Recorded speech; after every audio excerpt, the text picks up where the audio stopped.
petani yang berbahagia. Pada hari ini, di tengah-tengah kita telah hadir seorang profesor pertanian yang expert di bidang pertanian dan agrobisnis. Untuk itu, marilah kita bincang-bincang sejenak bersama beliau. Selamat pagi. Ya, selamat Prof. pagi, Nyoman Soekarto. Ibu. Ya, Beliau adalah begawan daripada agrobisnis yang kita akan ajak bersama berbincang-bincang di hari yang berbahagia ini. ya. Prof, sekarang kita sudah memasuki di era new normal. Kita lihat di sekitar kita setelah diselenggarakannya G20 di Bali. Wisatawan dari mancanegara sudah pada hadir, sudah pada berdatangan ke Bali. Bagaimana kira-kira dampaknya terhadap proses agrobisnis di bidang pertanian menurut Prof? Iya, terima kasih Ibu Tuti. Luar biasa kemauannya untuk mencoba menggali satu masalah yang kita hadapi pada saat sekarang. Gitu. Iya. Ya, dalam pengembangan agrobisnis di Bali, sesungguhnya sudah lumayan berkembang. Ya, tetapi memang di sana-sini perlu dikembangkan lagi, difokuskan kepada kegiatan-kegiatan yang lebih masuk lagi. Nah, pertama tentu pemahaman yang ditingkatkan itu. Pemahaman mengenai agribisnis. Nah, Apa itu agribisnis? Itu yang harus kita ya, fokuskan sekarang, Ya. pengembangan dan pemahaman di agrobisnis. ya itu Silakan. dulu. Baik pada produsen maupun pada konsumen. Ya, dengan agribisnis berarti kan itu harus mengkaitkan subsistem agribisnis di pembibitan, di penanaman, pemupukan, Ya. di pengolahan hasil, Ya. di pemasaran hasil. Menurut Prof? Ini harus dikembangkan dulu. Gitu. Ya. Nah, itu Tapi bisa kan Prof? saya yakin pasti bisa. Pasti bisa. Dan pasti bisa. Hanya masalahnya kan mau pada kita akan berjuang mengembangkan diri ke dunia itu gitu. Mestinya sih pasti bisa gitu ya. Ya. Kalau Prof bilang pasti bisa, berarti sekarang Prof yang akan berbagi untuk memberikan inspirasi kepada petani-petani, terutama untuk petani milenial kita. Ya. Oke, sekarang begini. Pemahaman dulu dari produsen. Kalau mau menjadi produsen agribisnis gitu, kita tidak bisa berpikir sendirian itu. Mau bikin bibit sendiri, mau mengembangkan tanaman sendiri, menanam sendiri orangnya, lalu mengolah sendiri gitu. Jadi perlu ada satu pemikiran yang lebih integratif dalam pertanian itu. Jadi seseorang itu bisa orang lain yang punya bibitnya gitu ya, tapi kita menjalin kerjasama dengan pembibitan itu untuk kita jual bersama. Itu misalnya ya. Sehingga dia terlibat dalam rangka bisnis kita gitu. Yang kedua, kita mengembangkan menanam tanaman misalnya. Tidak bisa juga sendiri, tanam aja kedelai, tanam aja jagung, tanam apa gitu. Tidak bisa seperti itu. Saya akan tanam jagung. Kemana pasarnya? Berapa produksinya? Akan memenuhi siapa saya ini? Itu yang kedua itu ya. Nah, yang ketiga, sudah itu kalau kita akan berhadapan kepada pengolah hasil, misalnya mengolah jagung jadi apa, mengolah ayam jadi daging misalnya, lalu mengolah susu jadi apa dan sebagainya itu harus lagi dipikirkan bahwa di dunia itu, di pengolahan itu butuh suatu kerjasama lagi. Siapakah suppliernya? Dan bila jadi pengolahan akan dijual kemanakah hasilnya itu nanti? Supaya ada keseimbangan antara produksi dengan pasar. Ya. Ini harus jelasin. Nah, berapa yang produksi, sekian juga yang kira-kira kita pasarkan.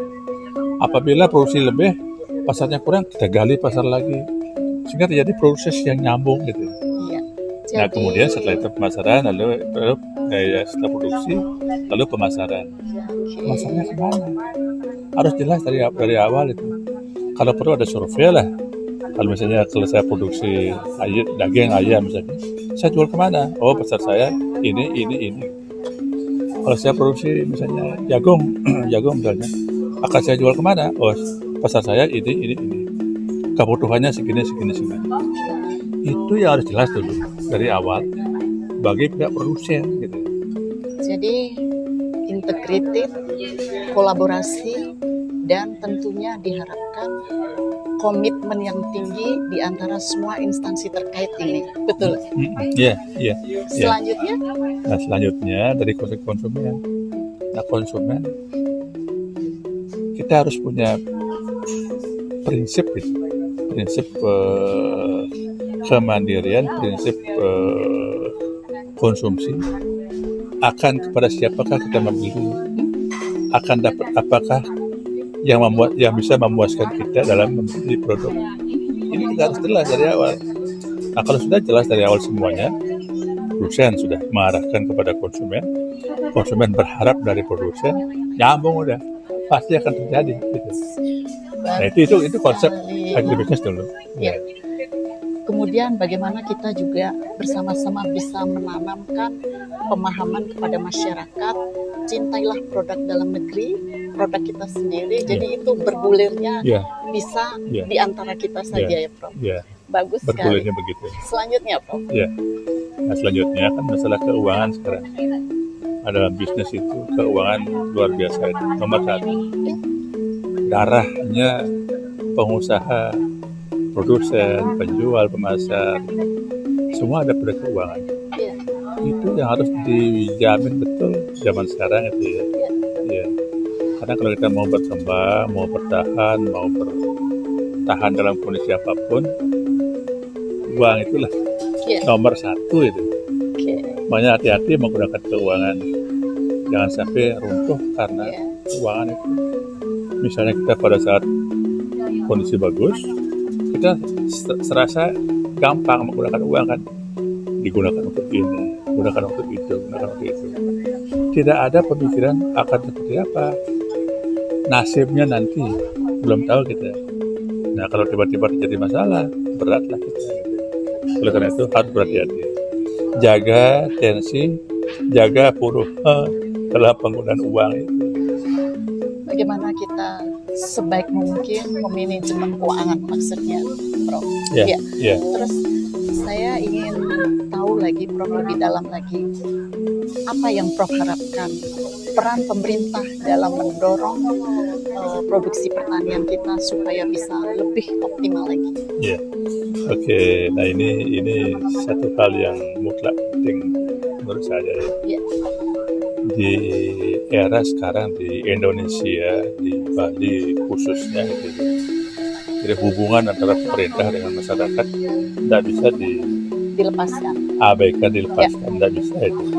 Tetap akan ada hubungan yang kuat antara pemerintah dengan petani, dengan pembibit, dengan penanam tanaman, dengan pemelihara, dengan produsen gitu ya, dan dengan pengolahan. Sudah pasti ada hubungan. Nah, oleh karena itu haruslah dibina hubungan itu gitu, dibina hubungan sebaik-baiknya antara petani dengan pemerintah. Jadi nggak boleh ada saling tuding, petani menuding pemerintah ini kurang ajar, nggak bisa, nggak boleh. Petani harus mengerti, sadar akan dirinya, dan akan setiap saat membutuhkan bantuan pemerintah. Pemerintah pun juga harus berpikir serupa, bahwa pelanggan saya yang akan membutuhkan saya adalah ini, petani ini. Sehingga saling memahami gitu, paham akan posisi masing-masing, paham akan tujuan yang mereka harapkan tempuh gitu, dan kemudian paham akan mereka apa yang harus dilakukan untuk mencapai tujuan yang terbaik gitu. Betul sekali. Jadi di sini diperlukan memang kerjasama antara masyarakat tani dengan pemerintah yang tidak bisa dilepaskan, dan ini hubungannya sangat erat, saling pengertian, sehingga tercapailah titik kemajuan bersama yang sangat diharapkan. Pasti. Saya kira dengan mulai bergeliatnya ekonomi sekarang, karena kita sudah tahu bahwa setelah dibukanya G20, kita melihat secara langsung bahwa turis-turis sudah berdatangan baik domestik maupun internasional. Apa harapan Bapak, Prof, ke depannya supaya kita bisa bangkit lebih kuat lagi secara bersama? Ya, ini satu harapan dari saya gitu. Saya sangat berharap pariwisata bagaimanapun juga tidak bisa kita mengelak di Bali. Mau nggak mau, suka nggak suka, Bali memang harus hidup bersama wisatawan gitu. Tidak bisa itu. Oleh karena itu kita Bali ini haruslah menjaga kesopanan, tata etika, pergaulan dengan dunia lain untuk bersama-sama kita berkembang di Bali. Nah, itu dulu. Tapi bagaimanapun juga itu kan ada peran pemerintah dan peran masyarakat dalam menjaga kedatangan, keseimbangan wisatawan yang bisa ke Bali gitu. Iya. Satu promosi dari pemerintah pasti. Apapun juga tetap diperlukan promosi itu. Yang kedua, sikap kita bersama dalam menerima wisatawan, kesopanan lah, etika dan sebagainya itu juga harus dijaga.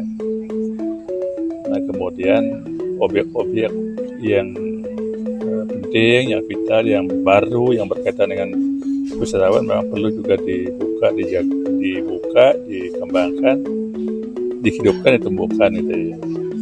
Nah, itu semua kalau itu bisa konsisten dipelihara gitu, maka saya yakin pertumbuhan akan terus terjadi gitu. Betul. Di saat tumbuh itulah kita akan baru bisa menerima manfaatnya. Ya, pengusaha pertanian akan hidup ya, karena hasilnya digunakan oleh hotel untuk memenuhi kebutuhan wisatawan gitu, para tamu. Nah, itu. Kemudian secara kualitas lama-kelamaan juga akan mengikuti. Petani kan berusaha berbuat sesuatu untuk menumbuhkan, mendapatkan produk pertanian yang berkualitas. Udah pasti itu. Kalau enggak, siapa pasarnya gitu kan nggak jelas itu. Udah jelas, oh ini pasar saya membutuhkan kualitas yang seperti ini, maka dia akan terus tingkatkan kualitas produksinya gitu. Maka terjadilah kemudian saling membutuhkan di situ, sehingga dapat memenuhi kebutuhan wisatawan.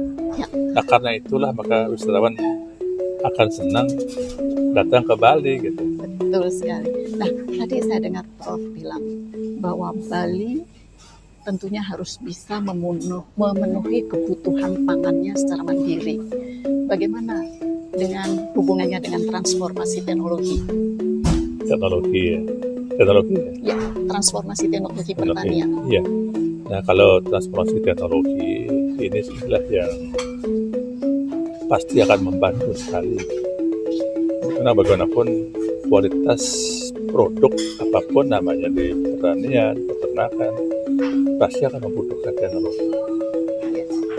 Dan makin baik bisa memahami teknologi, menguasai teknologi, menggunakan teknologi yang bagus, pasti akan lebih baik. Jangan abai dengan teknologi, karena itu akan membantu sekali. Bantuannya apa? Membuat produk menjadi lebih berkualitas, membuat produk menjadi lebih efisien, sehingga keuntungan pun akan lebih mudah didapatkan oleh kaum tani kita. Itulah harapannya ya, Prof, ya, dengan transformasi teknologi semua akan menjadi maksimal. Maksudnya keuntungan akan menjadi maksimal. Maksimal. Dan kita bisa memilih kan, teknologi mana yang kita pilih. Ada banyak pilihan itu. Itu kita pilih. Dan teknologi pun tidak mungkin akan berkembang pula gitu, menghasilkan teknologi yang lebih bagus, demi dapat digunakan pada kebutuhan yang tepat di tempatnya gitu. Ya. Ya, akan ada transformasi juga di teknologi. Iya, Ya. betul sekali, Prof. Jadi tentunya transformasi teknologi itu lebih mudah akan dicerna oleh petani milenial, betul, Prof? Iya, dicerna, digunakan, dimanfaatkan. Oleh petani Iya, milenial. semaksimal mungkin Iya. untuk Kalau petani begitu, milenial. Gitu. yes. Kalau begitu, marilah kita ajak sekarang petani milenial bagaimana untuk mencintai dunia pertanian, betul, Prof? Betul, Iya. betul. Ya. Untuk itu, sahabat Bunda Tani yang berbahagia, kita semua, saya Bunda Tuti Kusumawardani, Prof. Nyoman Suparte juga akan mengajak seluruh petani milenial untuk mencintai dunia pertanian, untuk mulai memahami dunia pertanian, dan mari kita menerapkan transformasi teknologi pertanian agar hasil, kualitas, dan kontinuitasnya bisa terjamin. Bukan begitu, Prof? Ya, betul, betul. Senang sekali, Prof, bertemu dengan Prof pada hari ini. Ya. Semoga bincang-bincang kita ini bisa memberikan inspirasi kepada petani milenial kita dan mendorong mereka untuk lebih giat, mau kerja keras, lebih bersemangat. Tentu hasil tidak akan lepas dari kerja keras. Terima kasih. Ya. Demikianlah Semangat. bincang kami. Prof telah menyampaikan semangat petani muda milenial. Kita sudah eranya untuk menerapkan transformasi teknologi. Terima kasih. Om Santi, Oh, Santi, Santi. Santi.